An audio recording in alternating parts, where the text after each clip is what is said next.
ડાંગવનો અને લલિત નિબંધના લેખક મહેન્દ્રસિંહ તખ્તસિંહ પરમાર છે. તેમનો જન્મ 2 ઓક્ટોબર 1967ના સુરેન્દ્રનગર જિલ્લાનું કુકણા ગામમાં થયો. તેઓ વાર્તાકાર, વિવેચક અને દીર્ઘદર્શક તરીકે જાણીતા છે. રખડુનો કાગળ નામે નિબંધ સંગ્રહ પ્રગટ થયા છે. પોતે કરેલા નર્મદા કિનારાના અને ડાંગના જંગલોના પ્રવાસના સંસ્મરણો લેખક પત્ર રૂપે પોતાના બાપુજીને લખે છે, જેમાં લેખકનો રખડું સ્વભાવ, સંવેદનશીલ હૃદય અને સૌંદર્ય દ્રષ્ટિ અનુભવાય છે. આખી વાત કરવા માટે પત્ર શૈલી પસંદ કરીને લેખકે પોતાની અને ભાવકની વચ્ચે એક અંગત સેતુ રચ્યો છે. પ્રિય બાપુજી, અગાઉ અંકલેશ્વર અને આહવા ગયો ત્યારનો તમને લખવા ધારતો હતો. એ પછી ફરી એકવાર જઈ આવ્યો. લખ્યા વગર ન જ ચાલે એવું થઈ ગયું. એ અનુભવોને પુનઃ સ્મૃત કરવાનો પ્રયત્ન કરું છું. આહવા જતા પહેલા 3 દિવસ અંકલેશ્વર રોકાયો. અંકલેશ્વર મને પ્રિય છે. મિત્રો મજાકમાં જેને ગંદકેશ્વર કહે છે એ. કારખાનાઓથી ઉભરાતું એશિયાનું 2જા નંબરનું ઔદ્યોગિક મથક મારું પ્રિય સ્થળ છે. અહો વૈચિત્ર્યમ! એની દુર્ગંધ સાથે એક ઘરોબો કેળવાઈ ગયેલો. પણ સાચું કહું તો અહીંના ભરૂચી નાકાથી બોર ભાઠા થઈને આગળ જતા આવતી ભેખડવતી નર્મદાને કારણે અંકલેશ્વર મારી પ્રિય જગ્યા છે. અહીં ઉચ્ચાસને બેસીને કેટલીય વાર સૂર્યાસ્ત જોવાની મજા લૂંટી છે. અસ્તાચળે પહોંચેલા સૂર્યમાં રાજ આ ક્ષિતિજ જળવતી નર્મદાની સપાટી પર છેક અમારા સુધી લાલ કાર્પેટ બિછાવી આપે. આ રાજમાર્ગે ટપટપ કરતા દોડીને એમને મળવા જઈએ ત્યાં તો ગાયબ થઈ જાય. નર્મદાએ મને હર હંમેશ ઝંકૃત કર્યો છે. કોઈ પણ રૂપમાં એ નદી મને તાણી જાય છે. આમ જમણી તરફ સામા પ્રવાહે, જો કે સામો પ્રવાહ તો કહેવાનો, ભરતીની અસર હોય તો છેક સુધી તમે શંકિત રહો કે શું નદીએ વહેણ બદલ્યું? જાઉં તો કબીરવડ, નારેશ્વર, જબલપુર ને અમરકંટક સુધીના તમામ પ્રદેશો ફરી વળું. તો આમ ડાબી તરફ પ્રવાહ સાથે વહું તો સમુદ્રમાં, ત્યાંથી ક્યાંનો ક્યાં. કબીરવડ સાથે કબીરજીને અનુભવીએ, કેટલાય તપસ્વીઓના તપને અનુભવીએ. નાહીએ ત્યારે આખી નર્મદા આપણી હોય. કાલાંતરોની સૃષ્ટિમાં આપણે નાહી રહીએ. એક અંજલિ ભરીએ તો હાથમાંનું જળ ભૂતકાળના બધા દ્રશ્યો વર્તમાનની સન્નિધિએ ઉઘાડતું આવે. ભૂખ તરસ બધું ભૂલી જવાય. કવિ રાજેન્દ્ર શુક્લ અહીં યાદ આવ્યા વિના ન રહે. મુઠ્ઠી ચણા કે ધાણી, ઝરણાનું મીઠું પાણી, ઘેઘૂરની ઘટામાં 8 પ્રહર ઉજાણી. લ્યો હવે આહવાની વાત કરું. પહેલી વાર આવા ગયો ત્યારે ઘાયલ જ થઈ ગયો. વન સંપદાનું આટલું આદિમ અને મનોહર રૂપ, લગભગ બધું જ વિસરાઈ ગયું. આહવામાં મિત્રવર્ય જગદીશભાઈનું ઘર એકદમ સનસેટ પોઈન્ટની બાજુમાં જ છે. સનસેટ પોઈન્ટની ઊંચાઈએથી નીચેની આખી રંગભૂમિ જોવા સરખી. એની રંગરમણા અદ્ભુત. દૂર નીચે માનવ વસવાટથી સવારની ઝાંખી કરાવતા રતુમડા પત્તાના હોય એવા ઘર, એ ઘર સુધી દોડી જતી સરપીલ ભૂખરી કેડીઓ, ખીણમાંથી છેક સૂર્ય સાથે હરીફાઈ કરવા મથતા સાગની અને જમીન પર પથરાયેલા ઘાસની પોતપોતાની લીલપ. છાક એનો એવો કે સૂર્યપ્રકાશને આંટી મારે.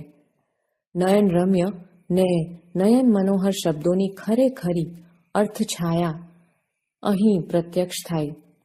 પવનની સાથે ઘૂંભરાઈને ઉપર વહી આવતા રંગ, ગંધ, અવાજના ત્રિવિધ રૂપને ઊંડા શ્વાસ લો તો આખા અસ્તિત્વમાં અનુભવી શકો. પવનની જાદુઈ લાકડી ફરે ને આ દ્રશ્ય શ્રાવ્ય ચલચિત્ર પરિવર્તન પામતું રહે. હમણાં જ પડી ગયેલા વરસાદે વળી આ રંગભૂમિનું સમીકરણ જ બદલી નાખ્યું છે. તમે નજરે જુઓ તો વળી એનો જુદો જ સ્વાદ અનુભવો. પણ આ જગ્યાએ બેસીને મને એક વિચિત્ર પણ મજાનો વિચાર આવ્યો. વિશ્વની કોઈ પણ સ્પંદનશીલ ચેતનાને સ્પર્શે એવી આ દુનિયાને જોઈને કોણ કેમ રિએક્ટ થાય? પદાર્થ એક જ પણ એને ઝીલનાર પાત્રો કેવા નોખા, ને તોય હેમનું હેમ વળી. પછી તો દંડકારણ્યના જુદા જુદા રૂપ જોયા. મહાલનું ડાંગ, વઘઈનું ડાંગ, સુબીર, વાસંદા, શિવઘાટ, સાપુતારા, બધે દોડા દોડ કરી મૂકી. ક્યાંક ખૂબ ઊંચાઈએથી ઊંડે તો ક્યાંક એકદમ ઊંડાઈએથી ખૂબ ઊંચે ચંચળતાથી ભમી લીધું. ખીણને રસ્તે રાત્રે નીકળ્યો તો સ્તબ્ધ થઈ ગયો. ચોતરફ આગિયા. સાગના ઝાડ રાતોરાત કોઈએ શણગારી લીધા. ઉપર નજર કરો તો તારા ખચિત આકાશ અને અહીં નીચે આગિયા. પ્રિય કવિ રાજેન્દ્ર શુક્લ કાયમ સાથે જ રહે. સ્થાનનો ફરક અમથો, મૂળમાં તો અજવાળું. તારકો શિખર સોહે, આગિયા તરાઈમાં. અહીં તહીં ઉડાઉડ કરતા આગિયાઓ અંધકારને શણગારીને એક મોઝેઇક બનાવી આપે. નામનો જાદુ કેવો હોય તેની વાત કરું. અહીં ગિરમાળનો ધોધ છે. લગભગ 301 મીટર ઊંચેથી સુસવાટા નાખતું પાણી પૂરજોશમાં નીચે પડે.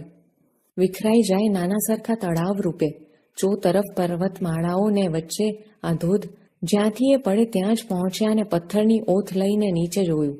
ધુઆધાર જોયેલો જબલપુરમાં. એના વિકરાળ રૂપની પાસે આ તો કંઈ નહીં. પણ હવે તમને નદીનું નામ કહીશ તો આખી વાત રમ્ય બની જશે. આ નદી છે ગીરા. નદી, ધોધ અને તળાવ એક રૂપક બની ગયા. વાણીનું આ રૂપ મારા સાહિત્યનું પણ રૂપ બન્યું. આ જ તેજસ્વી ગતિએ મારા ભાષાની ઉર્જા જન્મે ને નીચે તળાવમાં સંચિત થાય. પેલા ટચુકડા બુભુક્ષ માછીમારો જેમ જાળ નાખીને ઊભા છે તેમ હું એ ઊભો હોઉં. પછી એ જળ પાછું બંધાઈ ન રહે. ગીરા નદીના રૂપે વળી નવા પ્રદેશો સર કરે. કેટલું સરસ નામ, ગીરા. લડી લડીને હેત કરતા વાંસના ઝુંડના ઝુંડ. ક્યાંક ઉન્મત્ત ગજયુથ જેવા, ક્યાંક એકલ દોકલ પ્રણયજન જેવા. વૃત્તિઓ સઘળી ઠરીઠામ થઈ જાય, ડાયડમરી બની જાય. અસ્તિત્વની પરમતા અને ભવ્યતા બેયનો નજદીકી અને બારીક અનુભવ થાય. એમાં મારા સમગ્ર અસ્તિત્વને ધીમે ધીમે નાનું થઈને સાવ ઓગળી જતું અનુભવું. મારી દરેક મુસાફરી મારા માટે કોઈને કોઈ રીતે યાત્રા બની રહેતી હોય છે. પ્રત્યેક સફરે હું નવો બનતો હોઉં છું. આ મારો નવો અનુભવ છે. આહવા આવ્યો એ પહેલાંય અહીંના આદિવાસીઓ વિશે ખૂબ સાંભળેલું. ડાંગ દરબારની વાતો કાને પડેલી. આ વખતે આ લોકોની દુનિયાનો આછેરો પરિચય જ માત્ર મળી શક્યો. જ્યારે તક મળે ત્યારે જગદીશભાઈનું બાઇક લઈને નીકળી પડું. આહવાની ગલી કૂંચીઓમાં અને આજુબાજુના રસ્તાઓ પર રખડ્યા કરું. સ્થાનિક પ્રજાને જોયા કરું. એમની લોક સંસ્કૃતિ હજી આજે એટલી જ જીવંત. એમના ગીતો, એમના વાદ્યો, તહેવારો. થાય કે હાથમાં હાથ ભીડીને નાચીએ.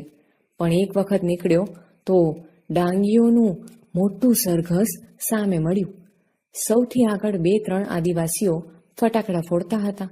થયું કે ચાલો લગ્ન યાત્રા જોવા મળશે. આ તો કંઈક બીજું જ નીકળ્યું. કોઈનું મરણ થયેલું. એની નનામી ઊંચકીને ડાઘુઓ જતા હતા.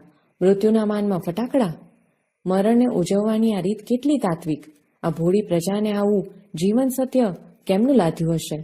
લ્યો જુઓ, વાત આખી મૃત્યુના સમ પર આવીને ઊભી રહી ગઈ. જેટલું ગમ્યું એટલું જ લખ્યું. ન ગમ્યું તેની વાત ફરી ક્યારેક કરીશ. મારી આ પત્ર ચેષ્ટા ગમીને ઈચ્છા તો ત્યાં જ એકાદ ઝરણામાં પગ બોળીને આ શબ્દઝરણ વહેતું મૂકવાની હતી. તેમને ત્યાં કેવાક યાદ કરતો હોઈશ તેનું પ્રણામ મળે તોય હાઉં.